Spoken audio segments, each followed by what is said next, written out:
CPM ഭരിക്കുന്ന വയനാട് തൊണ്ടർനാട് പഞ്ചായത്തിൽ കോടികളുടെ അഴിമതി. തൊഴിലുറപ്പ് പദ്ധതിയിലാണ് കോടികളുടെ അഴിമതി നടന്നത്. 2 വർഷത്തിനിടയിൽ 2.5 കോടി രൂപയുടെ അഴിമതിയാണ് നടന്നത്. സംഭവത്തിൽ BJP പ്രതിഷേധവുമായി രംഗത്തെത്തി.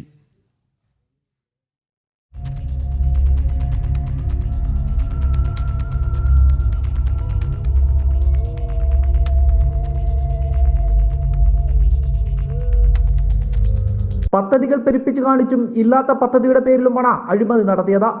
ആട്ടിൻകൂട്, കോഴിക്കൂട് തുടങ്ങിയ നിരവധി പദ്ധതികളിലാണ് അഴിമതി നടന്നിരിക്കുന്നത്. സോഫ്റ്റ്വെയറിൽ കൃത്രിമം കാണിച്ചാണ് കോടികളുടെ അഴിമതി പഞ്ചായത്തിൽ നടന്നത്.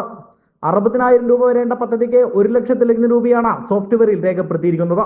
ആട്ടിൻകൂട്, കോഴിക്കൂട് തുടങ്ങിയ പദ്ധതികളിൽ 1.5 ലക്ഷത്തോളം രൂപ അതിന് ഒരു കൂടിന് എഴുതിയെടുക്കുകയും 50,000 രൂപ മാത്രം എസ്റ്റിമേറ്റ് തുക വരുന്ന കൂട് ഉപഭോക്താക്കൾക്ക് നൽകുകയാണ് ചെയ്തിട്ടുള്ളത്. അത്തരത്തിൽ 250ഓളം കൂടുകളാണ് വാർഡിലുടനീളം പഞ്ചായത്തിലുടനീളം വിതരണം ചെയ്തിട്ടുണ്ട്.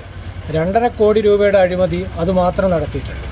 അതുപോലെ തന്നെ കയ്യാലയ്ക്ക് കയറ് വിരിക്കുന്ന പദ്ധതിയിൽ ഉൾപ്പെടുത്തിക്കൊണ്ട് 15 ലക്ഷത്തോളം രൂപയാണ് അഴിമതി നടത്തിയിരിക്കുന്നത്. എന്നാൽ അത്തരത്തിലൊരു പദ്ധതി തൊണ്ടർനാട് പഞ്ചായത്തിൽ തന്നെ നടന്നിട്ടില്ല. തോടുകളിൽ കയർപൂ വസ്ത്രം വിരിച്ചതിന് കരാറുകാരന് പഞ്ചായത്ത് നൽകിയത് 15 ലക്ഷം രൂപയാണ്.